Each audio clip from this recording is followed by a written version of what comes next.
Hi all, ಎಲ್ಲರಿಗೂ ನಮಸ್ಕಾರ. Welcome back to Shweta's blog in Kannada. ಎಲ್ಲರೂ ತುಂಬ ಚೆನ್ನಾಗಿದ್ರಾ ಅಂತ ಭಾವಿಸ್ತೀನಿ. ಬನ್ನಿ ಇವತ್ತಿನ ವಿಡಿಯೋನ ಶುರು ಮಾಡೋಣ. ಇವತ್ತು ಮಂಗಳವಾರ ಆಫೀಸಿಂದ ಬಂದು ನಂತರ ಈವ್ನಿಂಗ್ ಬ್ಲಾಗ್ನ ಮಾಡ್ತಾ ಇದ್ದೀನಿ. ನಾಳೆ ನಾನು ಹಾವೇರಿಗೆ ಹೋಗ್ತಾ ಇದ್ದೀನಿ. ಅಂದರೆ ನಮ್ಮ ಆಫೀಸ್ ಹೆಡ್ ಆಫೀಸ್ ಮೇನಾಗಿ ಹಾವೇರಿಲಿದೆ. ಸ್ವಲ್ಪ ಕೆಲಸದ ಮೇಲೆ ಹಾವೇರಿಗೆ ಹೋಗ್ತಾ ಇದ್ದೀನಿ. ಇನ್ನು ನಾಳೆಗೆ ಹಾಗೆ ನಾರ್ದಿಗೆ ಅಂದರೆ 2 ದಿನ ನಾನು ಇರೋದಿಲ್ಲ. ಇನ್ನು ಸಾರು ಮಾಡಿದ್ರೆ ನನ್ನ ಹಸ್ಬೆಂಡ್ಗೆ ಈಸಿ ಆಗುತ್ತೆ ಅಂತ ಹೇಳಿ ಇವತ್ತು ಮೊಳಕೆ ಹುಳ್ಳಿ ಕಾಳಿನ ಸಾರು ಮಾಡ್ತಾ ಇದ್ದೀನಿ. ಹಾಗೆ ಇದರಲ್ಲಿ ಇನ್ನೊಂದು ಕಾಳು ವಿಶೇಷವಾಗಿ ಮಿಕ್ಸ್ ಮಾಡಿದ್ದೀನಿ. ಅದ್ರ ಬಗ್ಗೆನೂ ಕೂಡ ಮಾಹಿತಿನ ತಿಳಿಸ್ಕೊಡ್ತೀನಿ. ಜೊತೆಗೆ ರವೆ ರೊಟ್ಟಿನ ಯಾವ ರೀತಿಯಾಗಿ ತರಕಾರಿಗಳನ್ನ ಹಾಕಿ ಮಾಡೋದು ಅನ್ನೋದ್ರ ಬಗ್ಗೆನೂ ಶೇರ್ ಮಾಡ್ತೀನಿ. ಬನ್ನಿ. ಹಾಗೆಯೇ ಇಲ್ಲಿ ನಾನು ರೊಟ್ಟಿಗೆ ಅಂತ ಹೇಳಿ ಸಿಂಪಲ್ ಆದ ಹಸಿಮೆಣಸಿನ್ಕಾಯಿನ ಬಳಸ್ಕೊಂಡು, ಹಸಿಮೆಣಸಿನ್ಕಾಯಿ ಉಪ್ಪಿನಕಾಯಿ ಅಂತ ಹೇಳ್ಬೋದು, ಅದು ತುಂಬ ಟೇಸ್ಟಿಯಾಗಿರುತ್ತೆ. ತುಂಬ ಕಡಿಮೆ ಇಂಗ್ರೀಡಿಯೆಂಟ್ಸ್ನ ಬಳಸ್ಕೊಂಡು ಮಾಡುವಂಥದ್ದು. ಆದರೆ ಇದರ ರೆಸಿಪಿನ ನಾನಿವತ್ತು ಶೇರ್ ಮಾಡ್ತಾ ಇಲ್ಲ, ಯಾಕಂದರೆ ಇದಕ್ಕೆ ಹಾಕಿರುವಂಥ ಇಂಗ್ರೀಡಿಯೆಂಟ್ಸ್ ಎಲ್ಲದೂ ಕೂಡ ರೆಡಿ ಮಾಡಿ ಹೋಗಿದ್ದೆ. ಹಾಗೆ ನನ್ನ ಹಸ್ಬೆಂಡ್ ಬಂದು ಅದನ್ನೆಲ್ಲದೂ ಕೂಡ ಕುದಿಯೋದಕ್ಕೆ ಹಾಕಿದ್ರು. ಇನ್ನು ನಾನು ಬಂದದಕ್ಕೆ ಸ್ವಲ್ಪ ಉಪ್ಪು ಹಾಗೆ ಜೀರಿಗೆ ಪುಡಿನ ಹಾಕ್ಕೊಂಡಿದ್ದೆ. ತುಂಬ ಅಂದರೆ ತುಂಬ ಟೇಸ್ಟಿಯಾಗಿರುತ್ತೆ. ಜೊತೆಗೆ ಇದನ್ನು ರೊಟ್ಟಿಗೆ ಹಾಕ್ಕೊಂಡು ಹಾಗೆ ಇದ್ರ ಜೊತೆಗೆ ಬೆಣ್ಣೆನ ಹಾಕ್ಕೊಂಡು ತಿಂದರೆ ತುಂಬ ಅಂದರೆ ತುಂಬ ಚೆನ್ನಾಗಿರುತ್ತೆ. ಹಾಗೆ ಇವಾಗ ನಾನು ರೊಟ್ಟಿ ಮಾಡ್ಕೊಳ್ಳೋದಕ್ಕೆ 1.5 ಕಪ್ ಆಗೋಷ್ಟು ಚಿರೋಟಿ ರವೆನ ತೊಗೊಂಡಿದ್ದೀನಿ. ಇದನ್ನು ಒಂದು ಸತಿ ತೊಳ್ಕೊಂಡು ನಂತರ ನೀರನ್ನೆಲ್ಲ ಬಸಿದ್ಬಿಟ್ಟು ಅದಾದಮೇಲೆ ಮತ್ತೊಮ್ಮೆ ನೀರನ್ನ ಹಾಕಿ ನೆನೆಯೋದಕ್ಕೆ ಬಿಡಬೇಕು. ಈಗ ಸ್ವಲ್ಪ ಮೊಳಕೆ ಹುಳ್ಳಿಕಾಳು ಸಾರನ್ನ ಮಾಡೋಣ. ಹಾಗೆಯೇ ರೊಟ್ಟಿ ಮಾಡೋದಕ್ಕೆ ಸ್ವಲ್ಪ ತರಕಾರಿಗಳು ಬೇಕು, ಅದನ್ನೆಲ್ಲದೂ ಕೂಡ ಹೆಚ್ಕೊಂಡು ಬರ್ತೀನಿ. ಆರಾಮಾಗಿ ಕೂತ್ಕೊಂಡು ಹೆಚ್ಕೊಳ್ಳುವಂಥ ನೆಮ್ಮದಿ ಜೀವನ ಯಾವುದೂ ಇಲ್ಲ ಅನಿಸುತ್ತೆ. ನಿಂತ್ಕೊಂಡು ಗಡಿಬಿಡಿಯಾಗಿ ಹೆಚ್ಕೊಳ್ಳೋದ್ಕಿಂತ ಆರಾಮಾಗಿ ಕೂತ್ಕೊಂಡು ಹೆಚ್ಕೊಳ್ಳೋದ್ರಿಂದ ರೆಸ್ಟ್ ಕೂಡ ಆಗುತ್ತೆ, ಸ್ವಲ್ಪ ಬ್ರೇಕ್ ಸಿಕ್ದಂಗೆ ಆಗುತ್ತೆ. ಹಾಗೆ ಸಾಂಬಾರಿಗೆ ಇನ್ನು ರೊಟ್ಟಿಗೆ ಏನೆಲ್ಲ ಬೇಕು ಅದನ್ನೆಲ್ಲದನ್ನು ಕೂಡ ಹೆಚ್ಚಿಟ್ಕೊಂಡಿದ್ದೀನಿ. ಇವಾಗ ಇಲ್ಲಿ ನಾನು ತೋರಿಸ್ತೀನಿ ನೋಡಿ. ಹಸಿಮೆಣಸಿನ್ಕಾಯಿನ ಹಾಕ್ಕೊಂಡು ಈ ರೀತಿಯಾಗಿ ಉಪ್ಪಿನಕಾಯಿ ಮಾಡ್ಕೊಂಡು ತಿಂದರೆ ತುಂಬ ಚೆನ್ನಾಗಿರುತ್ತೆ. ನಂಬಲ್ಲ, ನಿಮಗೆ ಒಂದ್ಸತಿ ಆ ರುಚಿ ನೋಡಿಬಿಟ್ರೆ ತುಂಬ ಇಷ್ಟಪಟ್ಟು ತಿಂತೀರಾ. ನಾನು ನೆಕ್ಸ್ಟ್ ವಿಡಿಯೋದಲ್ಲಿ ಇದರ ರೆಸಿಪಿನ ಶೇರ್ ಮಾಡ್ತೀನಿ. ಹಾಗೆ ನೀವು ಕೂಡ ಟ್ರೈ ಮಾಡಿ ಕಮೆಂಟ್ ಬಾಕ್ಸಲ್ಲಿ ತಿಳಿಸಿ, ಓಕೆನಾ.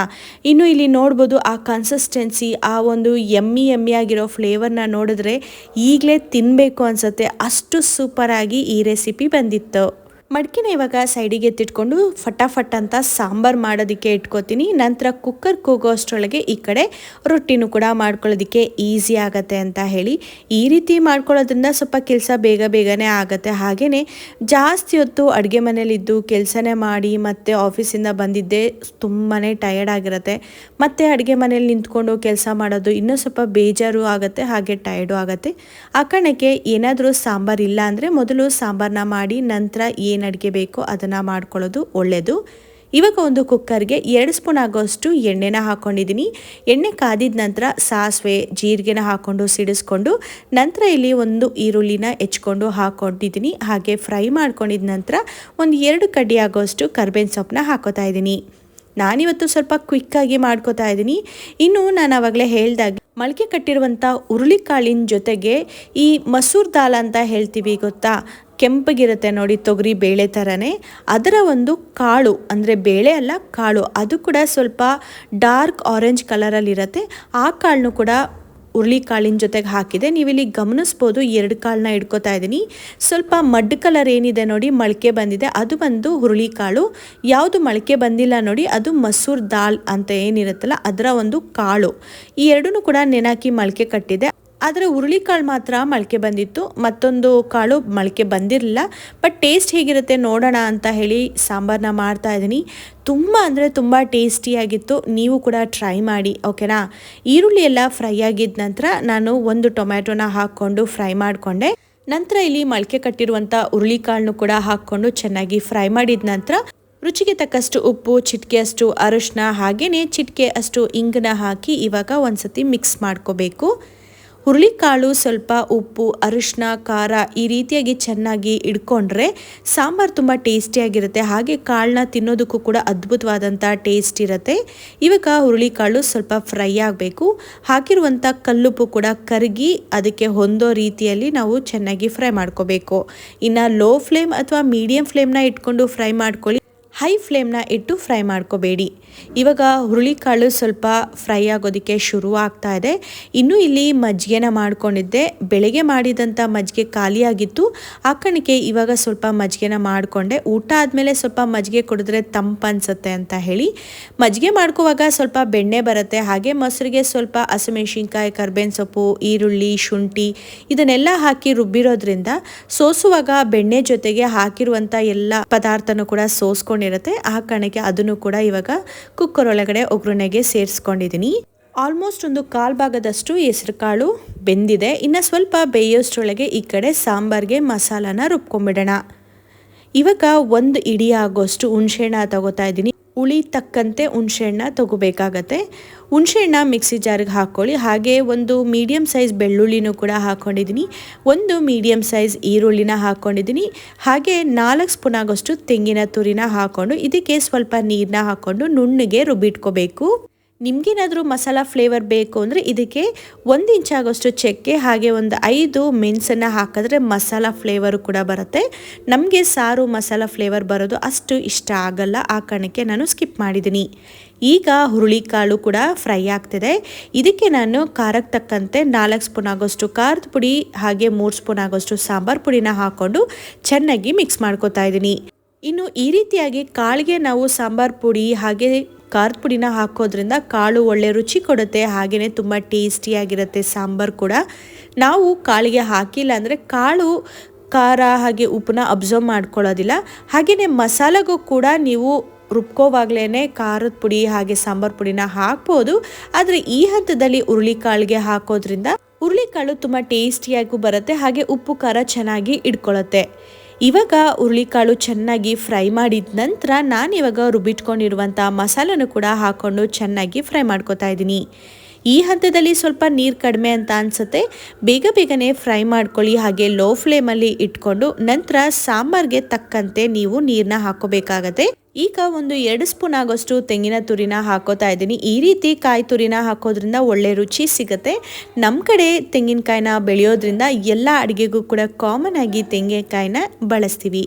ಇನ್ನು ಕಾಯಿನೂ ಕೂಡ ಹಾಕಿ ಚೆನ್ನಾಗಿ ಫ್ರೈ ಮಾಡಿದ ನಂತರ ಮಿಕ್ಸಿ ಜಾರ್ಗೆ ಸ್ವಲ್ಪ ನೀರನ್ನ ಹಾಕಿ ಅದರಲ್ಲಿರುವಂಥ ಮಸಾಲನೂ ಕೂಡ ಚೆನ್ನಾಗಿ ನೀರಿನ ಮೂಲಕ ತಗೊಳ್ಳೋದು. ಯಾಕಂದರೆ ಮಿಕ್ಸಿ ಜಾರಲ್ಲಿ ಎಷ್ಟೊಂದು ಮಸಾಲ ವೇಸ್ಟ್ ಆಗಿರುತ್ತೆ. ಹಾಗೆ ಅದರ ರುಚಿನೇ ಚಂದ ಅಂತ ಹೇಳ್ತಾರೆ ನೋಡಿ ಹಾಗೆ. ಇನ್ನು ಊರ ಕಡೆ ಈ ಗುಂಡ್ಕಲಲ್ಲಿ ನಾವು ಮಸಾಲಾನ ರುಬ್ಕೊಂಡ್ರೆ ಅದನ್ನು ನೀಟಾಗಿ ತಕ್ಕೊಂಡ್ರೆ ತುಂಬ ರುಚಿ ಹೆಚ್ಚಾಗತ್ತೆ ಅಂತ ಹೇಳ್ತಾರಲ್ಲ ಆ ರೀತಿ. ಇವಾಗ ಸಾಂಬಾರು ಮಾಡ್ಕೊಳ್ಳೋದಕ್ಕೆ ಅಥವಾ ಸಾಂಬಾರು ಎಷ್ಟು ಬೇಕು ಅದರ ಅಳತೆ ತಕ್ಕಂತೆ ನಾನಿಲ್ಲಿ ನೀರನ್ನ ಹಾಕ್ಕೊಂಡು ಇವಾಗ ಚೆನ್ನಾಗಿ ಮಿಕ್ಸ್ ಮಾಡ್ಕೊತಾ ಇದ್ದೀನಿ. ಇವಾಗ ನಾವು ಕುದಿಯೋವರೆಗೂ ಕಾಯೋ ಅವಶ್ಯಕತೆ ಇರೋದಿಲ್ಲ. ಈ ಹಂತದಲ್ಲಿ ನಾವು ಉಪ್ಪು ಖಾರನ ಸ್ವಲ್ಪ ಟೇಸ್ಟ್ ನೋಡಿಕೊಂಡು ಸ್ವಲ್ಪ ಉಪ್ಪು ಕಡಿಮೆ ಇದ್ದರೆ ಉಪ್ಪನ್ನ ಹಾಕ್ಕೊಂಡು ನಾವು ಕುಕ್ಕರ್ ಲಿಡ್ನ ಕ್ಲೋಸ್ ಮಾಡ್ಕೋಬೋದು. ನಾನಿಲ್ಲಿ ಸಾಕಷ್ಟು ಉಪ್ಪು ಹಾಕಿರೋದ್ರಿಂದ ಉಪ್ಪನ್ನೇನು ನಾನು ಚೆಕ್ ಮಾಡೋಕ್ಕೆ ಹೋಗಿರಲಿಲ್ಲ.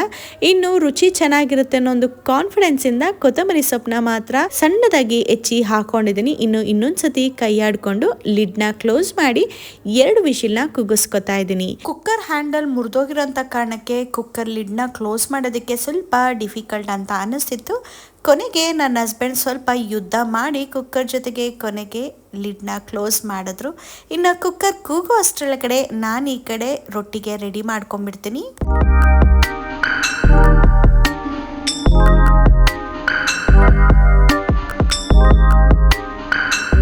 ನೆನೆಸಿಟ್ಕೊಂಡಿರುವಂಥ ಚಿರೋಟಿ ರವೆನೂ ಕೂಡ ಚೆನ್ನಾಗಿ ಸ್ಮ್ಯಾಶ್ ಆಗೋ ರೀತಿಯಲ್ಲಿ ನೆನ್ಕೊಂಡಿತ್ತು. ನಿಮ್ಮನೇಲಿ ಏನಾದರೂ ಚಿರೋಟಿ ರವೆ ಇಲ್ಲ ಅಂದರೆ ನಾರ್ಮಲ್ ರವೆ ಅಥವಾ ದಪ್ಪ ರವೆನೂ ಕೂಡ ನೆನಾಕ್ಬೋದು. ಹಾಗೆ ಅದೇನಾದರೂ ಸ್ಮ್ಯಾಶ್ ಆಗೋ ರೀತಿಯಲ್ಲಿ ನೆನ್ಕೊಂಡಿಲ್ಲ ಅಂದರೆ ನೀವು ಬೇಕಾದ್ರೆ ಒಂದು ಸುತ್ತು ಮಿಕ್ಸಿ ಜಾರಲ್ಲಿ ರುಬ್ಕೊಂಡ್ರೂ ಕೂಡ ಸಾಕಾಗತ್ತೆ.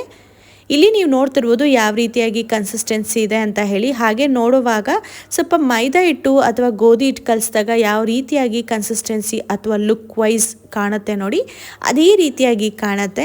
ಇನ್ನು ಚಿರೋಟಿ ರವೆ ಒಂದು 10 ನಿಮಿಷದ ಮೇಲೆ ನೆನ್ಕೊಂಡ್ಬಿಟ್ರೆ ಸ್ವಲ್ಪ ಈ ರೀತಿಯಾಗಿ ಕಂಪ್ಲೀಟ್ ಸ್ಮ್ಯಾಶ್ ರೀತಿಯಲ್ಲಿ ನೆನ್ಕೊಂಡಿರುತ್ತೆ.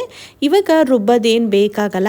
ಇನ್ನು ಈ ರೊಟ್ಟಿ ಮಾಡ್ಕೊಳ್ಳೋದಕ್ಕೆ ಸ್ವಲ್ಪ ತರಕಾರಿಗಳನ್ನ ಹೆಚ್ಚಿಟ್ಕೊಂಡಿದ್ದೀನಿ, ಹಾಗೆ ಸ್ವಲ್ಪ ಉಪ್ಪನ್ನು ಕೂಡ ಇಟ್ಕೊಂಡಿದ್ದೀನಿ. ರುಚಿಗೆ ತಕ್ಕಷ್ಟು ಉಪ್ಪನ್ನ ಹಾಕಿದ್ರೆ ತುಂಬ ಟೇಸ್ಟಿಯಾಗಿರುತ್ತೆ.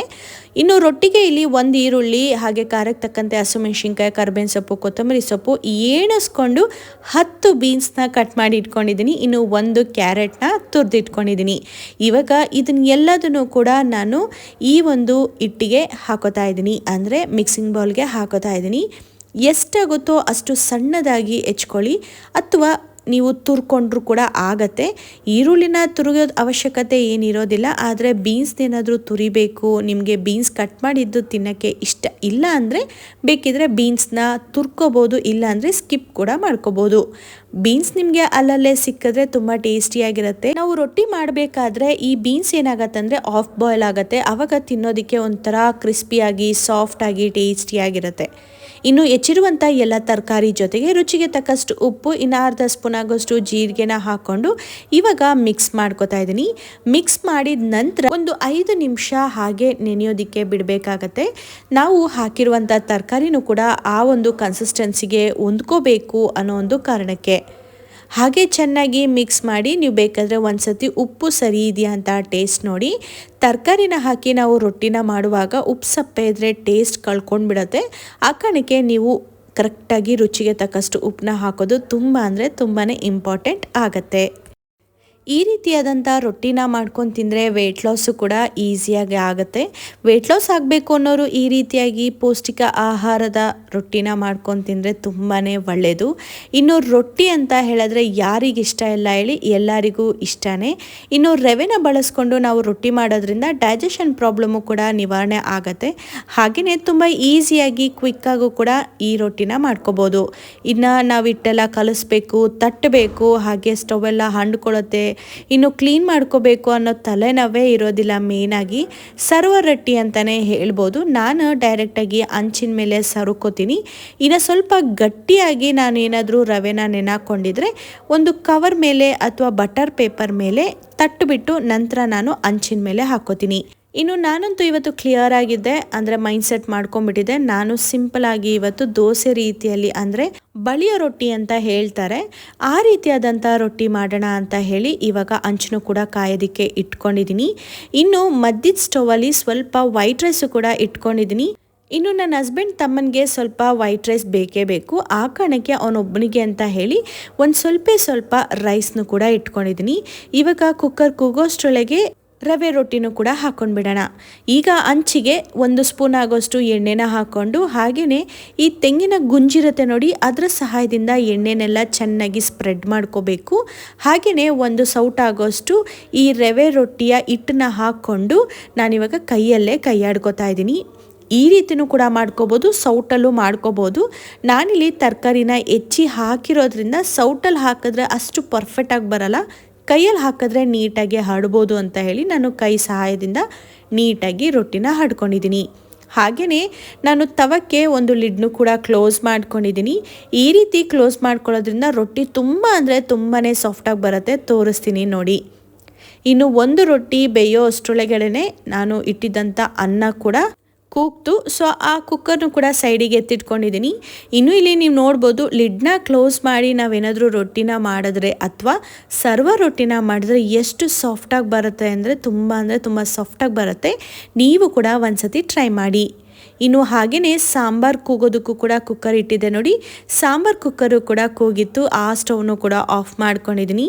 ಇನ್ನು ತುಂಬ ಟೇಸ್ಟಿಯಾದಂಥ ಡಿಲಿಷಿಯಸ್ ಆದಂಥ ರೊಟ್ಟಿ ರೆಡಿ ಆಯಿತು.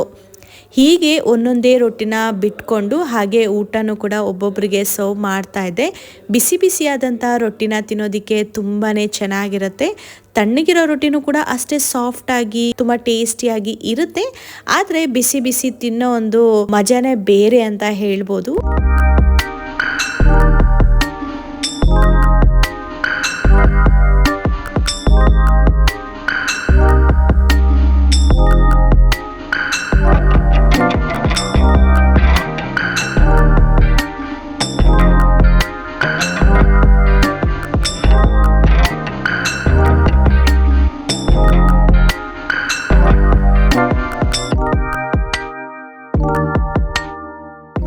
ಈ ರೀತಿಯಾಗಿ ರೊಟ್ಟಿನ ಹಾಕ್ಕೊಂಡು ಹಾಗೆಯೇ ನಾನು ಆ ಕಡೆ ಸ್ಟವ್ಗೆ ಇಟ್ಕೊಂಡೆ. ಯಾಕಂದರೆ ಈ ಕಡೆ ಸ್ವಲ್ಪ ಉರಿ ಜಾಸ್ತಿ ಆಗ್ತಾ ಇರೋದ್ರಿಂದ ಸ್ವಲ್ಪ ರೊಟ್ಟಿ ಒತ್ತುತ್ತಾ ಇದೆ ಅಂತ ಅನ್ನಿಸ್ತು. ಆ ಕಾರಣಕ್ಕೆ ಆ ಕಡೆ ಅಂದರೆ ಮೀಡಿಯಂ ಫ್ಲೇಮಲ್ಲಿ ಇರುವಂಥ ಸ್ಟವ್ ಮೇಲೆ ಇಟ್ಕೊಂಡು ಇವಾಗ ರೊಟ್ಟಿನ ಹಾಕ್ತಾ ಇದ್ದೀನಿ.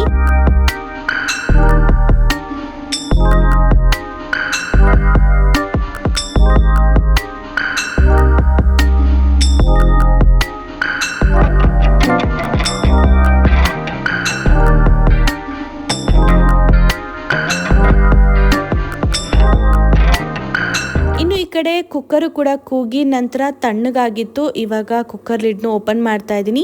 ಯಾಕಂದರೆ ಊಟ ಮಾಡ್ತಾ ಇದ್ದಾರೆ ನೋಡಿ. ರೊಟ್ಟಿ ಆದಮೇಲೆ ಸ್ವಲ್ಪ ಅನ್ನನೂ ಕೂಡ ಇಟ್ಟಿದ್ದೆ. ಹಾಗೆ ಅನ್ನಕ್ಕೆ ಸಾಂಬಾರು ಕೂಡ ಬೇಕು, ಬೇರೆ ಏನೂ ಇರಲಿಲ್ಲ. ಹಾಕೋಣಕ್ಕೆ ಕುಕ್ಕರ್ ಲಿಡ್ಡು ಕೂಡ ಓಪನ್ ಮಾಡಿ ಇನ್ನು ಸಾಂಬಾರು ಟೇಸ್ಟ್ನ ನೋಡಿದೆ. ತುಂಬ ಟೇಸ್ಟಿಯಾಗಿತ್ತು. ಈ ರೀತಿಯಾಗಿ ಒಂದ್ಸತಿ ಸಿಂಪಲ್ಲಾಗಿ ಸಿಂಗಲ್ ಪಾಟ್ ರೆಸಿಪಿ ಸಾಂಬಾರನ್ನ ಮಾಡಿ ನೋಡಿ ಹೇಗೆ ಬಂತು, ಹಾಗೆ ನಿಮ್ಮ ಅನಿಸಿಕೆನ ತಿಳಿಸ್ಕೊಡಿ, ಓಕೆನಾ. ತುಂಬ ಟೇಸ್ಟಿಯಾಗಿತ್ತು. ನೀವು ಇಲ್ಲಿ ನೋಡ್ಬೋದು ಆ ಕಲರ್ಫುಲ್ ಹಾಗೆ ಆ ಟೆಕ್ಸ್ಚರ್ನ ನೋಡಿದ್ರೆ ನಿಮಗೆ ಗೊತ್ತಾಗುತ್ತೆ ಎಷ್ಟು ಟೇಸ್ಟಿಯಾಗಿ ಹಾಗೆಯೇ ಎಷ್ಟು ಸುಲಭವಾಗಿ ಮಾಡೋದು ಅಂತ ನಿಮಗೂ ಕೂಡ ಗೊತ್ತಾಗಿರುತ್ತೆ. ಸೊ ನೀವು ಕೂಡ ಒಂದ್ಸತಿ ಮಾಡಿ, ಓಕೆನಾ.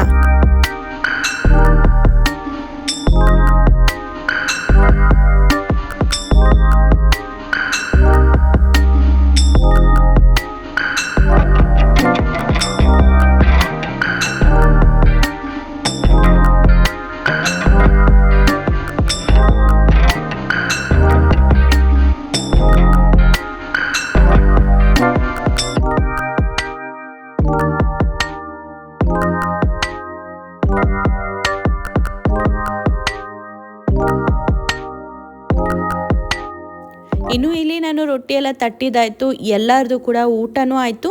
ನಾನೊಬ್ಬಳೇ ಊಟ ಮಾಡೋದು ಇವಾಗ ಉಳ್ಕೊಂಡಿರೋದು. ಇವಾಗ ನಾನು ಊಟಕ್ಕೆ ಕುತ್ಕೋತಾ ಇದ್ದೆ.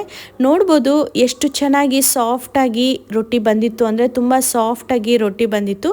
ಈ ರೀತಿಯಾಗಿ ರವೆ ರೊಟ್ಟಿನ ಮಾಡ್ಕೊಳ್ಳಿ. ಹಾಗೆ ಎಲ್ಲ ಥರದ ತರಕಾರಿನ ಹಾಕೋದ್ರಿಂದ ತುಂಬ ರುಚಿಯಾದಂಥ ಹಾಗೆ ಹೈ ಪ್ರೋಟೀನ್ ಇರುವಂಥ ರೊಟ್ಟಿನೂ ಕೂಡ ರೆಡಿ ಆಯಿತು.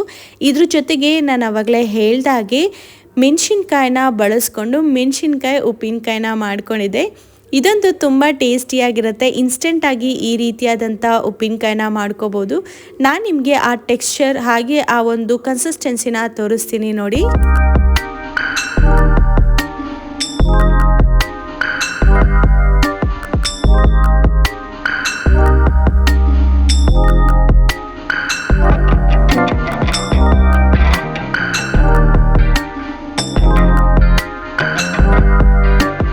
ಈ ರೆಸಿಪಿನ ನಾನು ಖಂಡಿತವಾಗ್ಲೂ ನೆಕ್ಸ್ಟ್ 2-3 ವೀಡಿಯೋದಲ್ಲಿ ಶೇರ್ ಮಾಡ್ತೀನಿ. ಯಾಕಂದರೆ ನಾನು ಮಾಡಿರುವಂಥ ಈ ಪಿಕಲ್ ಖಾಲಿ ಆಗಬೇಕು, ಅದಾದಮೇಲೆ ಮತ್ತೆ ನಾನು ಮಾಡೋದಕ್ಕಾಗೋದು. ಆ್ಯಕ್ಚುಲಿ ಈ ರೆಸಿಪಿ ಮಾಡೋದು ಉದ್ದೇಶ ಏನಂದರೆ, ಊರಿಂದ ನಮ್ಮ ಅತ್ತೆ ಹಸಿಮೆಣ್ಸಿನ್ಕಾಯಿನ ಕೊಟ್ಟು ಕಳಿಸಿದ್ರು. ತುಂಬ ಅಂದರೆ ತುಂಬ ಹಸಿಮೆಣ್ಸಿನ್ಕಾಯಿ ಇತ್ತು ಮನೆಯಲ್ಲಿ. ಆ ಕಾರಣಕ್ಕೆ ಮಾಡೋಣ ಅಂತ ಹೇಳಿ ಮಾಡಿದಾಯಿತು. ಇನ್ನು ಇವತ್ತಿನ ವಿಡಿಯೋ ಇಷ್ಟೇ. ನಿಮ್ಮೆಲ್ಲರಿಗೂ ಈ ವಿಡಿಯೋ ಇಷ್ಟ ಆಯ್ತಂದರೆ ಪ್ಲೀಸ್ ಒಂದು ಲೈಕ್ನ ಕೊಡಿ. ಇನ್ನೂ ನೀವು ನನ್ನ ಚಾನೆಲ್ಗೆ ಸಬ್ಸ್ಕ್ರೈಬ್ ಆಗದೆ ನೋಡ್ತಾ ಇದ್ರ ಅಂದರೆ ದಯವಿಟ್ಟು ಸಬ್ಸ್ಕ್ರೈಬ್ ಆಗಿ ಬೆಲ್ ಐಕನ್ನ ಕ್ಲಿಕ್ ಮಾಡಿ. ನೆಕ್ಸ್ಟ್ ವಿಡಿಯೋದಲ್ಲಿ ಸಿಗ್ತೀನಿ. ಅಲ್ಲಿವರೆಗೂ ಟೇಕ್ ಕೇರ್, ಬಾಯ್.